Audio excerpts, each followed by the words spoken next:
Princess Anne has finally addressed one of the most persistent questions surrounding the final years of Prince Philip. Why did the Duke of Edinburgh choose to spend so much of his time at Sandringham, instead of living beside Queen Elizabeth at Buckingham Palace? For years, the decision was surrounded by rumors. Some claimed it was a sign of distance between husband and wife. Others believed it was the final result of Prince Philip's long struggle with royal life, his identity, and the sacrifices he had made after marrying the future queen. But according to Princess Anne, the truth was far less dramatic and far more human. Her father was old. He wanted peace. He wanted privacy. He wanted to walk around a farm without a crowd watching every movement. He wanted to live somewhere where people were not constantly approaching him, asking questions, or trying to shake his hand. That explanation may sound simple, but the story behind it reaches back more than 8 decades. Elizabeth and Philip first met in 1934 at the wedding of Princess Marina of Greece and Denmark and Prince George, Duke of Kent. Elizabeth was still a child, and Philip was a young prince connected to several European royal families. Their first encounters were brief, formal, and shaped by royal tradition. They crossed paths again more than once between 1934 and 1937. Then in July 1939, everything changed. The royal family visited the Royal Naval College at Dartmouth, where Prince Philip was training with the British Navy. Elizabeth was 13 years old. Philip was tall, athletic, confident, and already showing the qualities that would later define his public life. He was disciplined, energetic, direct, and completely at ease in a naval environment. Elizabeth was deeply impressed. From that moment, the young princess reportedly became convinced that Philip was the man she wanted to marry. Their relationship grew through letters because war soon separated them. The Second World War began in 1939. Philip served in the Royal Navy and took part in dangerous operations. His future was uncertain, and there was no guarantee that he would survive. Yet the correspondence between him and Elizabeth continued. Their connection developed across distance conflict and years of waiting. Philip survived the war and returned with a strong military reputation. In the eyes of the public, he was not only a foreign prince, he was also a naval officer who had fought for Britain. Around 1946, the couple became secretly engaged. King George VI accepted the match, but he wanted the formal announcement delayed until Elizabeth reached the age of 21. The king understood that his daughter had loved Philip for years, but he also wanted her to have time to consider the enormous consequences of the decision. Elizabeth did not change her mind. To marry her, Philip gave up the royal titles he held as a prince of Greece and Denmark. He adopted the surname Mountbatten and became a British subject. He was later created Duke of Edinburgh. His proposal carried strong personal meaning. The engagement ring contained a central diamond of about 3 carats, surrounded by 10 smaller diamonds. The stones came from a tiara that had belonged to Philip's mother, Princess Alice of Battenberg. Other stones from the same tiara were used to create a bracelet for Elizabeth. It was not simply an expensive royal gift. It connected Elizabeth to Philip's family and to the life he was leaving behind. Elizabeth and Philip married on November 20th, 1947. Their marriage produced 4 children.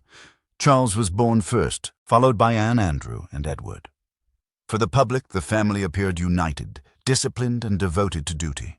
The couple attended official engagements, traveled overseas, posed for portraits, and represented stability during decades of political and social change. But behind that carefully managed public image, Philip faced a problem that never completely disappeared.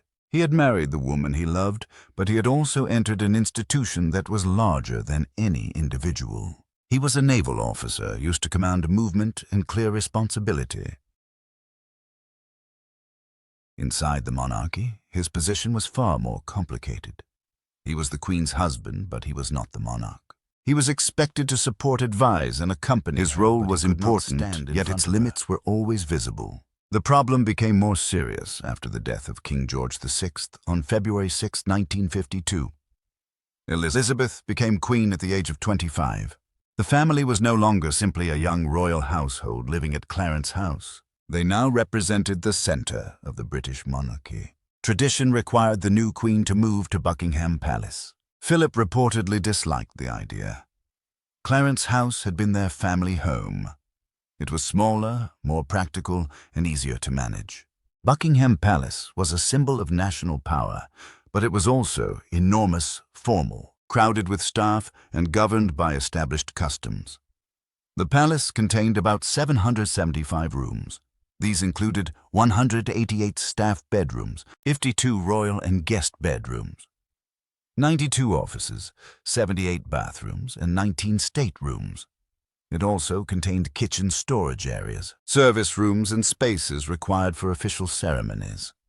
To the public, Buckingham Palace represented prestige. To Philip, it may have felt like a machine built around the crown. The issue of the royal family name made his frustration worse. Philip wanted his family identity to matter. He had already surrendered his Greek and Danish titles. He had adopted the name Mountbatten. He had stepped away from a promising naval career. He hoped that his wife and children might carry a name connected to him. But Queen Mary Elizabeth's grandmother strongly supported keeping the name Windsor. The government also favored Windsor because of its established connection to the British monarchy. On April 9, 1952, Queen Elizabeth declared that the royal house would continue to be known as the House of Windsor. Philip was deeply disappointed. He reportedly complained that he was the only man in the country who was not allowed to give his name to his own children. For him, the argument was not only about a surname. It represented a larger question: what part of this royal family truly belonged to him? He had made sacrifices to enter the monarchy, but the monarchy did not reshape itself around him. The palace remained the center of power. The Queen's duty came before everything else. These tensions later helped create rumors that Philip's decision to live away from Buckingham Palace was driven by anger or resentment. Other rumors went further. They suggested that Philip never forgot how some members of the royal family had treated him before the marriage. His background created suspicion. His sisters had married German aristocrats, and some of those family connections became controversial because of links to Germany during the Nazi period. Although Philip served Britain during the war, critics still used his relatives against him. Elizabeth's mother was reported to have viewed him with suspicion. Some members of the royal circle did not consider him a suitable husband for the future queen. They saw him as foreign, ambitious, and difficult to control. Philip endured those attitudes, but he was not a man who easily forgot humiliation. This is why his move to Sandringham in 2017 became so easy to misinterpret. By then, most of the people involved in the old family disputes were gone. Some observers imagined that Philip was making one final statement. He had spent his adult life supporting the House of Windsor. Now, at the age of 96, he would finally live on his own terms. But the practical reasons were just as important. Buckingham Palace was not an easy place to treat as an ordinary home. Heating such a large building was expensive and difficult. The late Queen was known to use simple 2-bar electric heaters in some rooms, while many of the palace's large fireplaces remained unused. In August 2017, Prince Philip retired from official royal duties. He had completed thousands of engagements during his public life and supported hundreds of organizations. Retirement gave him the opportunity to step away from daily ceremonial pressure. He began spending much of his time at Wood Farm on the Sandringham estate. The setting was completely different from Buckingham Palace. It was rural, quiet, and private. Philip could read paint, drive around the estate, and walk through the countryside. He could enjoy nature without the constant movement of officials' visitors, staff cameras, and formal audiences. This arrangement immediately attracted attention because Queen Elizabeth continued working. She remained the monarch. Her responsibilities did not end when her husband retired. She still had official papers to read, meetings to attend, visitors to receive, and constitutional duties to perform. After nearly 70 years of marriage, Elizabeth and Philip understood each other's responsibilities. They did not need to prove their bond by occupying the same building every hour of every day. Philip wanted retirement. Elizabeth could not retire. Sandringham gave him independence, while Buckingham Palace and Windsor allowed the Queen to continue her work. They still saw each other, spoke regularly, and spent important periods together. Prince Edward later described the relationship between his parents as one of deep mutual support. He said they had stood beside each other through years of events, tours, official duties, and overseas visits. Each had someone they could trust, someone with whom they could share private thoughts and laugh about things that could not be discussed publicly. That private understanding was one of the foundations of their marriage. Princess Anne also spoke with emotion about her father. She was his only daughter, and was often described as the child who most closely reflected his personality. Like Philip, Anne was direct, practical, hard-working, and uncomfortable with unnecessary ceremony. When asked about his decision to live at Sandringham, she rejected the idea that it had to be interpreted as an act of spite. Her explanation was clear. He was getting older. He wanted a place where he could have space. He wanted to walk around a farm without being watched. He did not want 1,000,000 people trying to shake his hand every day. In other words, he wanted the freedom that almost everyone else takes for granted. Anne's words changed the meaning of the separation. It was not necessarily a rejection of the Queen. It was an escape from public pressure. The bond between Anne and Philip made her explanation especially significant.